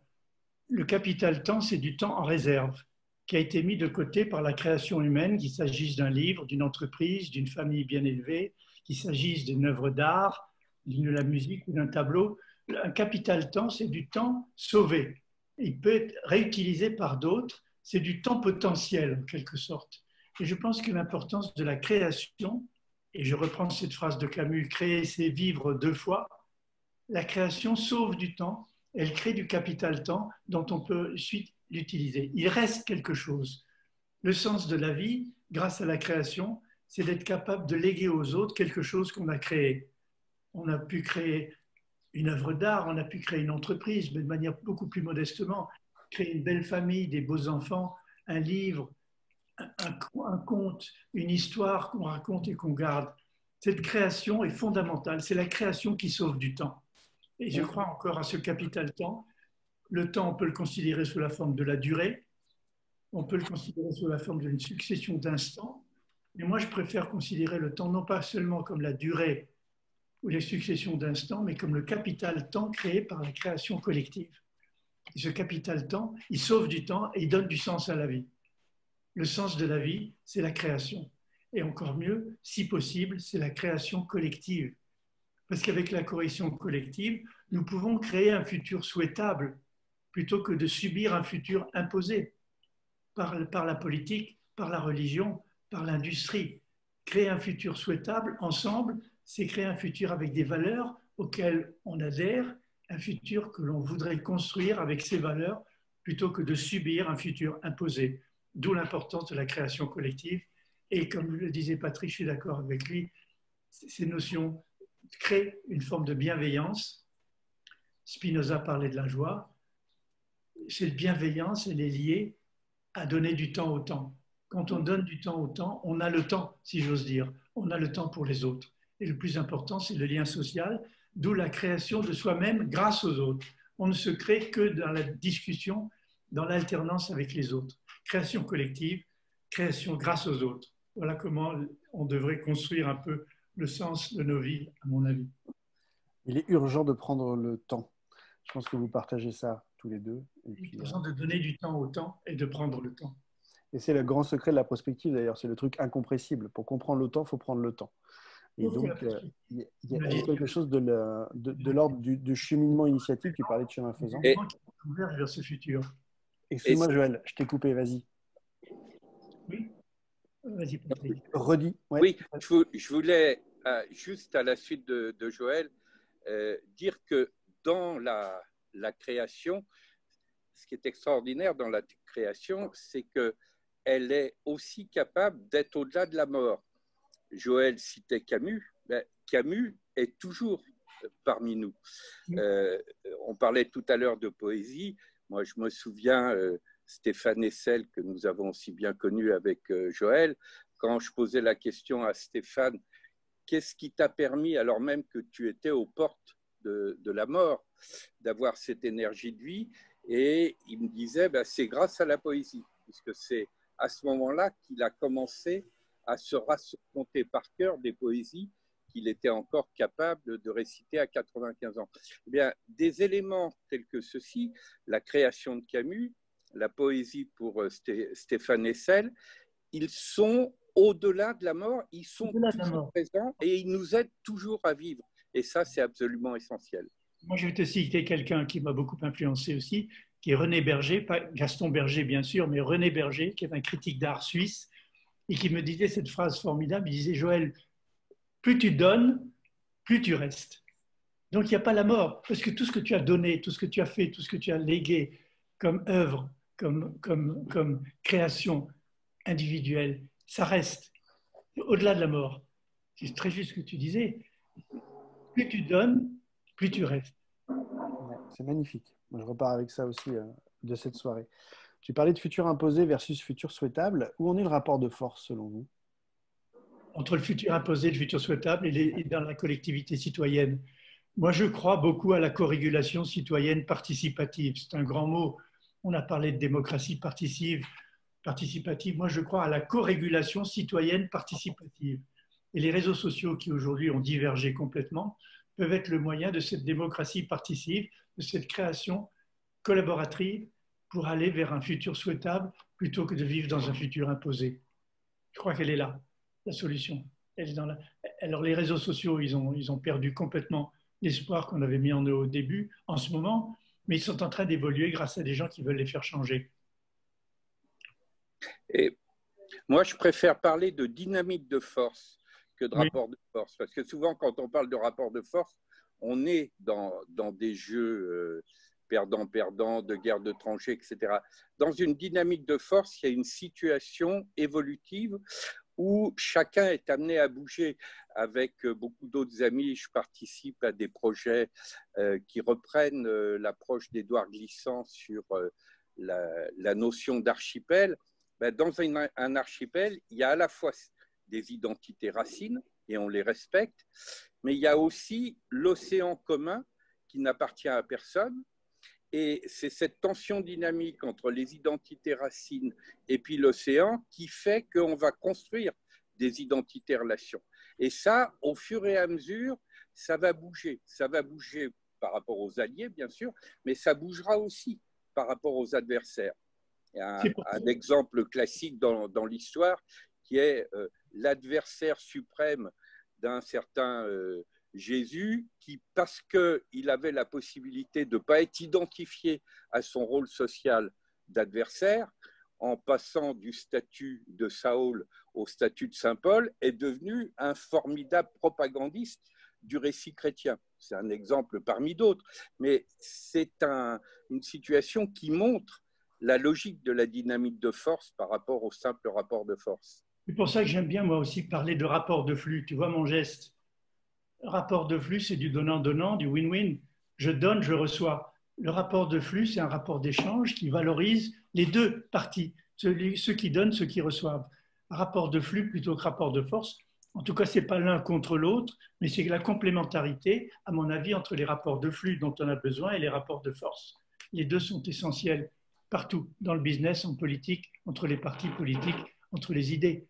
Les idées doivent être confrontées les unes aux autres pour qu'il y ait un véritable dialogue social. C'est un rapport de flux. Ce n'est pas seulement un rapport de force. Le rapport de force, souvent, on ne peut en sortir que par une escalade. Tu vois mon geste. Le rapport de force conduit à une escalade. C'est ou l'un ou l'autre. Tandis que le rapport de flux, il s'adapte. Il est en déséquilibre contrôlé, comme le surfeur. Ça fait longtemps que vous parlez dans vos livres respectifs du futur, finalement du souci de demain. La prospective, elle existe depuis longtemps, elle existe depuis, s'academise depuis les années 50, depuis Gaston Berger avec son voir loin, voir profond, prendre des risques, penser à l'homme. Est-ce qu'il y a un retour en grâce du futur? Est-ce que le futur a de nouveau de l'avenir, justement parce que les impasses sont de plus en plus manifestes? Est-ce que vous ressentez, vous, un appétit de futur plus que dans les périodes du 20e ou début 21e? D'abord, je crois qu'on a de plus en plus d'outils puissants pour essayer de faire vraiment de la prospective. Aujourd'hui, avec l'ordinateur, qui est un véritable laboratoire sociologique, on peut faire de la simulation. La simulation n'existait pas, elle n'avait pas la puissance qu'elle a aujourd'hui. Avec la simulation, on peut étudier des futurs possibles. Qu'est-ce qui se passerait si, le what if des Anglais, le what if, qu'est-ce qui se passerait si je faisais ça? Bon, la simulation change complètement la prospective. On peut faire des hypothèses, on peut les tester par la simulation. Et ensuite, moi, c'est pour ça que je ne parle pas de prospective tout seul, je parle de prospective systémique, intégrative. La prospective n'est pas que de l'extrapolation, la prospective doit tenir compte du contexte présent pour mieux anticiper le futur. Et je redis ce que disait Gaston Berger, la prospective, c'est d'aller chercher dans le présent ce qui anticipe un futur possible, dont on a fait un scénario. Ce scénario peut être vrai ou faux. Et la simulation permet de tester les scénarios possibles. Donc la prospective a beaucoup évolué grâce à l'ordinateur, grâce à la simulation, et grâce non pas seulement à l'extrapolation, mais à l'analyse systémique, aux arbres de pertinence, aux scénarios, à la méthode Delphi. Donc on a aujourd'hui des techniques beaucoup plus puissantes qu'on l'avait jadis. avec Gaston Berger. Patrick, toi, tu es un amoureux du temps présent. Tu aimes nous inviter à vivre à la bonne heure. Pourtant, le futur est partout dans ta bouche, ne serait-ce que parce que quand tu plantes une graine, tu imagines qu'il y a quand même une germination qui va arriver. Est-ce que le futur, toi, tu vois qu'il a de nouveau le goût, ou en tout cas qui est à nouveau, finalement, d'actualité? D'abord, vivre à la bonne heure, ça peut être tout autant être totalement dans la mémoire et déguster la saveur de la mémoire, ou être, comme vient de le dire Joël, dans la simulation de l'avenir. L'important, c'est la présence au sens d'être complètement investi dans ce moment qu'on est en train de vivre. Et c'est vrai individuellement et collectivement.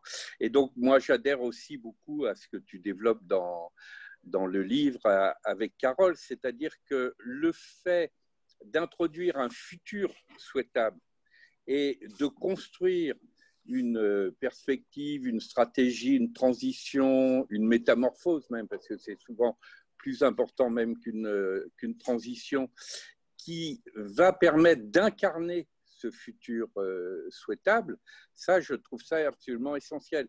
Et comme nous sommes beaucoup investis, notamment dans la science-fiction, de futurs non souhaitables, le fait d'avoir des récits qui sont des récits qui forment le désir d'humanité, qui forment le désir de transmettre ce désir d'humanité à nos enfants, à nos petits-enfants, à nos générations futures. Ça, je crois que c'est absolument essentiel. Et c'est une des chances de la période. C'est-à-dire justement parce que l'humanité est confrontée au risque de se perdre, dans tous les sens du terme. Elle a même l'embarras du choix sur la façon de réussir sa sortie de route dans l'histoire, mais elle a aussi la possibilité de progresser dans sa qualité d'humanisation. Et ça, c'est un futur souhaitable absolument passionnant. C'est aussi ce qu'on évoque dans les dialogues en humanité en disant nous ne sommes pas homo sapiens sapiens, ça serait, comme dit Edgar Morin, on est plus des sapiens des minces, mais à défaut d'être une origine, ça doit être un projet. Parce que le sapiens de l'intelligence, mais de l'intelligence coopérative et contributrice et non pas de l'intelligence destructrice, et le sapiens de la sagesse, c'est-à-dire l'autre nom de l'intelligence du cœur, ça c'est véritablement un futur souhaitable, et ce futur souhaitable peut nous permettre de poser des actes sans attendre, dès maintenant. C'est le E de l'expérimentation anticipatrice qui nous permet de rendre concret ce futur souhaitable. Et c'est là où on voit, quand on écoute des paroles sensées d'un sage comme Patrick, à quel point les transhumanistes sont déviants. Le transhumanisme, c'est une vision élitiste, égoïste, qui se concentre sur l'individu, alors qu'on le sait maintenant, le futur est dans la collectivité organisée, bienveillante et respectueuse des autres, respectueuse des libertés et respectueuse des valeurs. Or, qu'est-ce que prônent les transhumanistes? Ils prônent un élitisme. Tout se concentre sur l'individu. L'individu va se sauver avec les biotechnologies, avec les puces implantées, il ne mourra pas, il ne mourra plus. Que va devenir la société avec une espèce d'élite transhumaniste qui ne pense qu'à elle-même? Donc, je crois que l'hyperhumanisme est plus important que le transhumanisme, c'est-à-dire retrouver toutes les valeurs traditionnelles de l'humanisme, les mettre à disposition de chacun pour les partager, pour aller de plus en plus loin ensemble. Et je crois que c'est là qu'il faut aller, retrouver les lumières dans l'humanisme d'aujourd'hui, l'humanisme moderne, dans le partage. Je pense que c'est à la fois ce qui nous lie vraiment à travers les générations, à travers les expériences, c'est ce qui aussi fait que cette énergie qu'on a essayé de partager dans le livre est partagée par beaucoup de monde, cette très humanie plutôt que cette transhumanie qui fait de nous des humains encore plus humains, comme tu le dis si joliment, Patrick, qui nous ferait peut-être passer d'ouvriers à œuvriers et de faire de nos vies des chefs-d'œuvre, ce qui est, ma foi, à la fois un but très ancien et une tradition d'avenir très présente. Merci à vous deux encore une fois d'avoir été là ce soir, d'avoir été là dans mon livre et surtout avoir été là dans ma vie. Donc, merci beaucoup. Elena, c'est la chronique d'Elena, il est -5. J'ai rassuré tous les timekeepers de l'équipe. Oui, alors, merci, hein, c'était très beau de vous voir tous les trois ensemble. On a deux petites questions, une qui est assez actu et une qui est assez conspirateur positif IFS. La première, assez actu, c'est du coup, Joël et Patrick ont parlé du fait de faire ensemble. Et donc, on a eu des questions sur la Convention citoyenne pour le climat, de savoir si en fait c'était si vous y croyez et du coup comme ils ont rendu là ce week-end leur proposition, de savoir si vous pensez que c'est quelque chose qui a fonctionné, quelque chose qui peut fonctionner. Voilà. Convention citoyenne, ok. Et donne-moi la deuxième. Et la deuxième question, c'est une voyageuse de l'obsession qui nous demande si, dans le livre, est-ce qu'il y a un peu des participants de la LAB que tu as croisés qui t'ont inspiré? Donc, c'est plus pour toi, Mathieu. Du coup, est-ce que c'est aussi des gens qui t'ont nourri, au-delà de ce que l'Institut a pu nourrir les personnes qui ont fait des formations? Voilà. Ouais, super. Alors, la Convention citoyenne, messieurs. La Convention citoyenne sur le climat? Ouais. Je pense que le climat est entre guillemets un prétexte. C'est extrêmement important, mais c'est un bon prétexte qui mobilise des gens sur une urgence avec l'impression qu'on peut faire quelque chose. Mobiliser sur une urgence, l'impression qu'ensemble on peut faire quelque chose, c'est fondamental.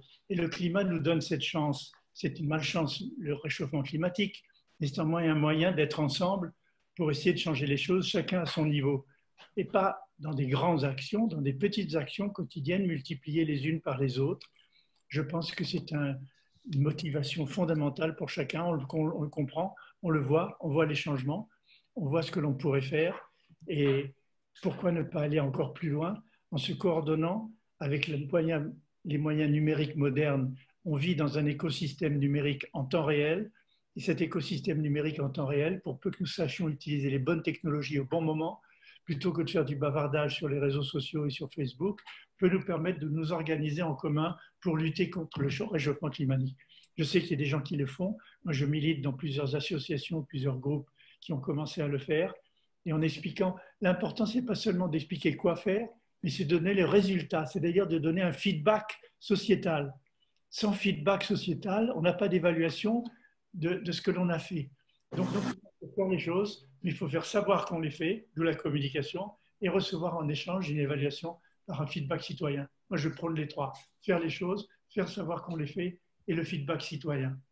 L'évaluation, Patrick, c'est le dernier E que tu rajoutes au trépied du rêve, qui est son signe. Oui, je rajoute même aussi le dernier R de la résilience refondatrice, dont on a aussi besoin, parce qu'on affronte aussi parfois des moments qui peuvent être extrêmement difficiles, et la mobilisation des forces de vie est d'autant plus importante. Mais pour revenir sur la Convention citoyenne, il se trouve que je suis membre de ce qui s'appelle les Gilets citoyens, qui est justement une initiative qui avait été prise au moment des Gilets jaunes pour lier le débat sur les enjeux écologiques de fin du monde, comme on disait, et les enjeux sociaux de fin du mois. Donc, j'ai un point de vue très, très positif. J'ai participé à l'élaboration, à l'accompagnement. Je pense qu'il y a une vraie innovation démocratique qui se produit à cette occasion-là, mais qui n'est en aucune façon une exclusion des autres formes démocratiques. Par exemple, moi, je crois qu'il y a besoin de progresser beaucoup dans la qualité de délibération, tout autant que dans la qualité de participation, et que ça va être très important de voir justement comment s'organise le lien entre la convention citoyenne et la mécanique du tirage au sort, qui a montré ses effets tout à fait positifs, et puis d'autres formes de représentation, de participation et de délibération. Et je suis aussi très intéressé par le lien entre démocratie ouverte, les gilets citoyens, la Convention citoyenne d'une part, et puis ce qu'on appelle la fabrique de la transition, tous ces acteurs comment justement apporter cet autre monde souhaitable sans attendre. Et c'est une mutation démocratique que je crois très importante. Nous sentons bien, plus le politique est de retour, et nous le voyons à l'occasion de cette pandémie, et plus nous avons besoin d'un politique de qualité. Nous avons besoin d'une démocratie continue et non pas d'une démocratie discontinue, comme le dit Dominique Rousseau. Nous avons besoin d'une démocratie de qualité et pas simplement de la loi du nombre et de la quantité, parce que sinon les lanceurs d'alerte et les lanceurs d'avenir, comme ce sont des minorités, ils n'auraient pas leur place. Nous avons besoin d'une démocratie qui fait de sa diversité et de ses divergences une force, donc de construire nos désaccords, de transformer de la violence en conflit. Et ça veut dire un nouvel âge de la démocratie par rapport à la démocratie de rivalité, qui est aujourd'hui incapable de traiter la plupart des grands défis mondiaux et nous envoie par contre au pouvoir des gens éminemment dangereux tels que Donald Trump ou Jair Bolsonaro. Le nouvel âge de la démocratie, à mes yeux, c'est aussi pas seulement la participation, c'est-à-dire ce qu'on appelle la démocratie participative ou la démocratie positive, c'est aussi l'évaluation collective. On l'oublie trop souvent. La participation. Mais l'évaluation collective, on ne sait pas la faire. On a des sondages, on a des votes, on a des avis d'opinion. L'évaluation collective est fondamentale. Savoir ensemble si on a fait le bien, si on a été dans le bon sens, si on a respecté des valeurs collectives. Donc, je crois qu'il y a la participation démocratique, mais il y a la participation à l'évaluation collective de ce que nous avons fait, qui est aussi importante. Mais pour aller dans ce sens, Joël, pour faire cette évaluation collective, il faut donner au mot d'évaluation son plein sens, c'est-à-dire c'est une délibération sur ce qui fait valeur, et valeur au sens de force de vie. Et ça, c'est une évaluation démocratique. Il y a valeur, c'est l'étymologie de l'évaluation. Il y a valeur dans évaluation. Rendre valeureux, si j'ose dire, ce que l'on a fait et en prendre conscience collectivement. Valeur avec le beau mot de force de vie. C'est ce que je vous reconnais, c'est ce que nous partageons dans cette salle. Et oui, à la question, est-ce que j'étais impressionné en tout cas touché, ému par des voyageurs? Évidemment, puisque dans notre aventure, il n'y a pas voyageurs intervenants, il y a des moments qu'on s'accorde pour soi et pour les autres. Il y a des voyageurs qui sont devenus intervenants, des intervenants qui sont devenus voyageurs. Patrick, vous le voyez de temps en temps arriver dans la lab, voilà, juste pour partager ce moment, pour écouter un Malek, pour écouter un Claire Michalon, une Mariette Darigrand, pour écouter une Karen Bastien. Et puis des fois, moi je me rappelle, quand Jean-François Noubel on était en discussion avec lui, je me rappelle Cynthia Fleury arriver, s'asseoir, repartir, et j'avais juste oublié de la présenter. Elle était là aussi pour goûter une partie de la gourmandise collective que représente pour moi en tout cas la Labsession. Et sans citer de nom, je vais en citer un. Vous pouvez aller voir Inkoj, I-N-K-O-J, qui était le premier artiste de notre aventure dans les Labsessions, qui a fait à Rouen et dans les pavés, dans les Rouennais, un exercice esthétique. Il a continué les carrelages, les carreaux qu'il y a dans les hôtels particuliers de Rouen. Il a continué le dessin sur la voie publique. Donc ce genre de poésie incroyable. Merci encore une fois à tout le monde. Et dans les remerciements, et ce sera mes derniers mots, on a 4 minutes par rapport à 21h, avec des grands monsieur comme vous. Je nous trouve heureux d'avoir passé ce moment avec vous. Merci encore à vous. Merci d'exister tout le monde. Merci d'avoir été là ensemble. Merci à Grande Contrôle d'avoir relayé, à Alizio. Merci à l'Institut des Futurs Souhaitables d'avoir donné tout son plein potentiel à tout ça. Merci à Barbara, merci à Carole, merci à Judith qui était là, merci à Claire Michalon, merci à Karen Bastien, merci à tous ceux des cartes cités dans nos cœurs et encore à découvrir. Merci à Samuel, à la régie. Est-ce que Samuel, tu peux te montrer aussi? Merci à Marion qui a été la cheville ouvrière de la fluidité de ce beau moment passé ensemble. Et merci à vous, centaines de participants. Ça prouve qu'on peut être bien en physique, mais on peut aussi apprécier un petit peu des moments d'évasion ensemble par Zoom qui nous réunissent sans qu'on se ressemble, ce qui est bien là l'esprit à la fois du livre et de notre aventure. Je vous remercie et je vous souhaite de bien vivre à la bonne heure, particulièrement pendant les vacances qui arrivent. Et on se retrouve en septembre, j'espère physiquement, et encore plus dans des théâtres et dans des agoras grecques. Merci à vous, merci de des retours que vous voulez bien me donner sur le livre. Parce que maintenant, nous, on a une grande crainte, c'est qu'on a fait tout ce qu'on pouvait pour les mettre, avec Barbara, Carole, Patrick, Joël. On a tout mis et maintenant, ben, c'est à vous d'en faire bien ce que vous voulez. Donc, merci de nous envoyer vos retours. Merci encore à toutes et à tous. À bientôt. Ciao.